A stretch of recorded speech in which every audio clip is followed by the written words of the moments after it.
You're listening to The Sports Moment. March 5th, 2024. Part of the Sports Moments and Memories with Craig Olson podcast. Be sure to like and subscribe so you never miss a sports moment.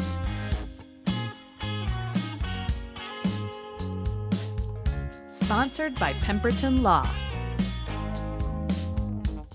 and Lake Area Docks and Lifts. Lake Area Docks and Lifts, more than just docks and lifts. Lake Area Docks and Lifts. The high school boys basketball playoffs are underway. Time to update you on the first night of competition in Section 6A. There were 5 play-in games last night around the area. And we have talked with a couple of the coaches from last night's games. How about the big upset win for Rothsay as the Tigers, the number 11 seed in the section playoffs, defeated number 6 seed Underwood in Underwood 46-45. And in that game, the Tigers fell behind by 12 in the first half. They were down 6 at halftime. But Rothsay started the second half on a 13-0 run. And I asked head coach Steve Jacobson what kind of keyed that run to get the second half underway. Well, we tried to make a few adjustments. We knew they had 2 kids that beat us the last couple times, and instead we started out in a triangle and 2, and then at halftime we basically went to a man-to-man, and the kids bought into it, and we basically shut them down, the ones that we needed to. But it's all about playing with your heart, and for these young men, I think it's been I've heard anywhere from 5 to 7 year drought as far as winning a playoff game. I told them it was up to you guys, and they went out and performed in the second half, and just listened to what we told them to try and do. Couldn't be prouder of them. Now, Steve, defensively, you held Underwood to 45 last night, and you only scored 46. But how do you feel your offense is progressing at this stage of the season? We're sharing the basketball, where I think at the beginning of the year we were depending too much on 1 or 2 of these young men. But now we're moving the ball around. My goal is, and I told them I'd like to see 4 or 5 in double figures, and we almost had that last night. We don't score a lot of points, and I don't know why, but so we focus on defense. But I'll give Landon a big shout out. Besides having the points, he also had 13 rebounds, and he's starting to come around for us. And Matt Danielson had 8 rebounds, and Preston Curtis 6. So we finally attacked the boards on both ends, where we haven't been doing that in other losses. Well, it certainly doesn't get any easier. You've got a big challenge coming up Thursday night as you come to Fergus Falls to play Hillcrest Lutheran Academy, the number 3 seed. And I know that in your earlier contests with them, they're big guys, Noah Brumfield and Luke Christensen, gave you some problems. The 2 games we played them, they've had 25, 23 consecutive. So, those are the 2 we have to just contain and try and slow down. And they are. They're one of the best in the conference, and you got to give them credit. But watching tape and watching them play against a team like Hankinson and that Science deal, they're beatable. We just have to almost have a flawless game, though, for us to beat them and keep them in low points. I'll give them credit. They're a very good team. My dad, who watches out in Arizona, said, "Are you playing a college team?" the last time we played them, just because of their size. So, it's going to be a battle, and hopefully we can give them a game. Rothsay and Hillcrest, one of the matchups Thursday in the Section 6A playoffs at Hillcrest Lutheran Academy in Fergus Falls. So Rothsay with that upset win, 46-45, they'll stay on the road against the Comets. Battle Lake got a win at home as they defeated New York Mills 60-47 last night. So the Battlers move on. They will travel to Ada to face Ada Borup West on Thursday. And the Cougars are the number 2 seed in the section playoffs, and Battle Lake is seeded number 7. I did catch up with Brady Cameron, the head coach of the Battlers. We talked about how a first-round game on a Monday night isn't easy, can be a struggle. Yeah, Monday night games are rough, especially after playing last Friday. Kind of getting thumped a little bit by Henning to refocus over the weekend and get ready for Monday game. We had a little shoot around after school to kind of go over a few things and get ourselves ready.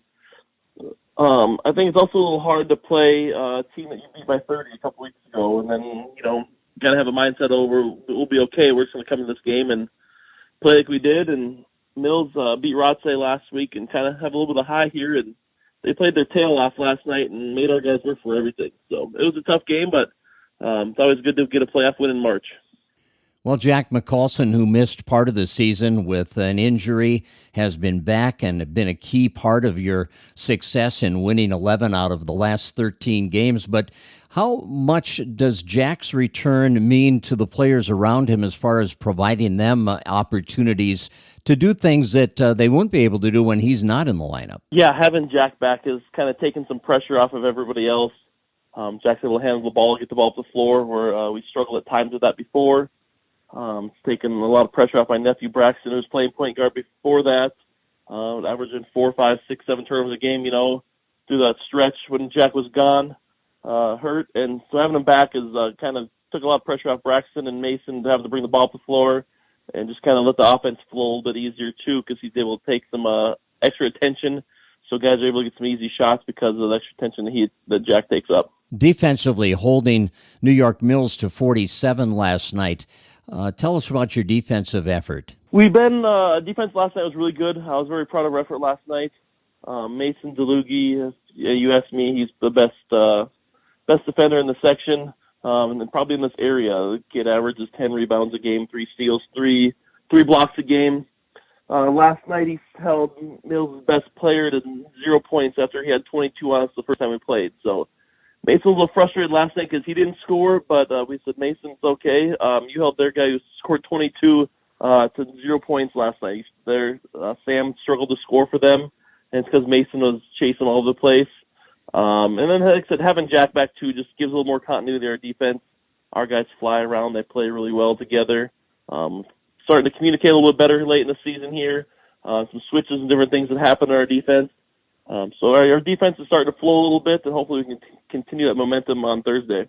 Well, the reward is a matchup with Ada Borup West, the number 2 seed in the section playoffs, on the road on Thursday night. What does that matchup look like for the Battlers?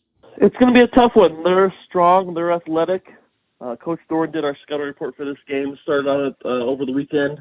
I'm kind of preparing ahead. So I watched a little bit of film last night when I got home after our Mills game. But they got some guys that can shoot, and like I said, most of it's just their size, their strength.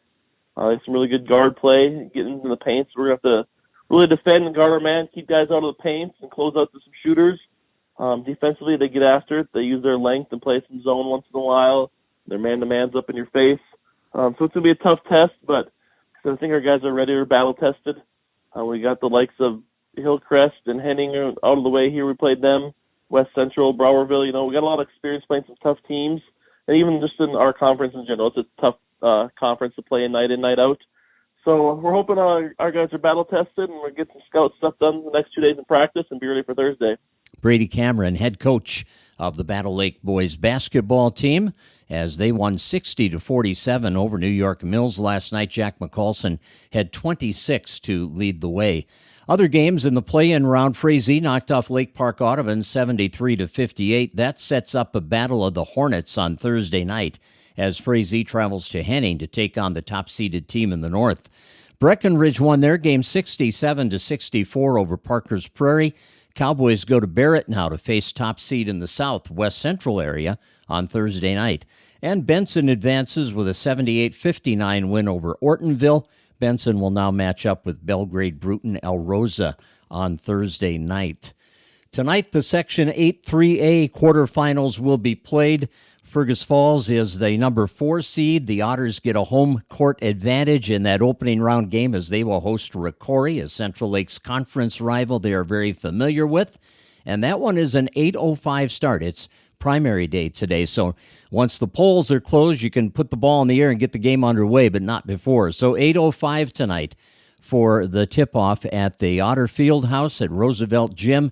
And that game, of course, if you win, you go into the semifinals, and that would be a matchup in all likelihood, with number 1 seed Alexandria on Friday night. Alexandria will host Wilmer in their quarterfinal game this evening. Well, one of our sponsors is Lake Area Docks and Lifts, and of course, with 5 convenient locations to serve you from around Lakes area, they are ready to get you ready for summer fun, and it looks like it's going to be a long, fun summer ahead. Lake Area Docks and Lifts. Lake Area Docks and Lifts, more than just docks and lifts. Lake Area Docks and Lifts. Pemberton Law carries a legacy of trustworthy and reputable legal representation that dates back to 1883. They have locations in Fergus Falls, Wadena, Detroit Lakes, and Alexandria, and you can always visit them online at pemlaw.com.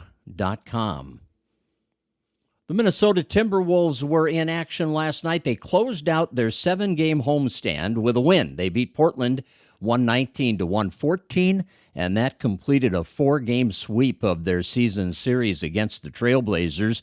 Rudy Gobert, 25 points, 16 rebounds. It was his 43rd double-double of the season.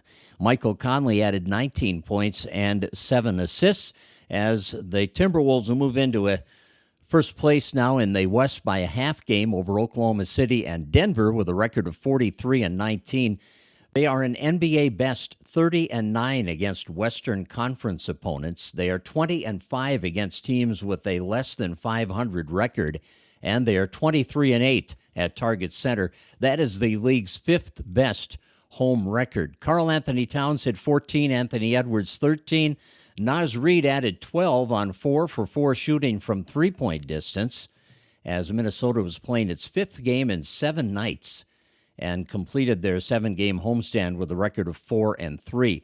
Now, they won't see Target Center for a while. They're going on the road for a 6-game road trip starting on Thursday at Indiana. It is their longest road trip of the season. But Target Center is still going to be busy because the Big Ten women's basketball tournament tips off Wednesday night at Target Center. Some of the best women's college basketball players and teams in the country will be in Minneapolis for that tournament. It's been sold out for weeks, and the main attraction, of course, Caitlin Clark of Iowa, the all-time scoring leader in NCAA basketball history. She leads her second-seeded Iowa Hawkeyes into the tournament. Ohio State is the number 1 seed, and those 2 teams have split their 2 games this season. I think a lot of folks are hoping that they'll see a rematch in the finals of the Big Ten Conference Tournament. The hometown Minnesota Golden Gophers are the number 11 seed. They will play number 14 Rutgers on Wednesday night. Tip-off is slated to be 25 minutes after the first game of the tournament between number 12 Purdue and number 13 Northwestern. And if the Gophers beat Rutgers, they will advance to play number 5 Michigan on Thursday night.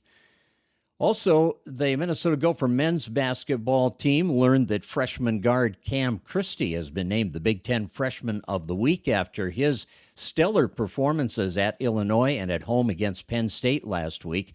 It marks Christie's second honor this season. The Gophers will close their home season Wednesday night when the Indiana Hoosiers come to town. Williams Arena for that one, 8 o'clock on Wednesday evening. And where will Russell Wilson land? It was announced yesterday by the Denver Broncos that they have informed the 9-time Pro Bowl quarterback that they plan to release him, a move that ends a tumultuous 2-season run with the team. And now, who are the most likely suitors for Russell Wilson? Time will tell, but that's $85 million in dead money against the salary cap. Wilson is 35, and he enters a free agent market where teams such as the Minnesota Vikings and the Pittsburgh Steelers could have interest in a veteran quarterback. Well, my commentary on that would be I'd rather give Kirk Cousins the money than Russell Wilson. And that's going to do it for our podcast today. Thanks for joining us. Lots of tournament action we'll keep covering all week long as we are at the most intense high school tournament week of the winter season. And not too far away from the NCAA tournament getting started as well. Have a great day. You've been listening to The Sports Moment with Craig Olson. Sponsored by Pemberton Law and Lake Area Docks and Lifts.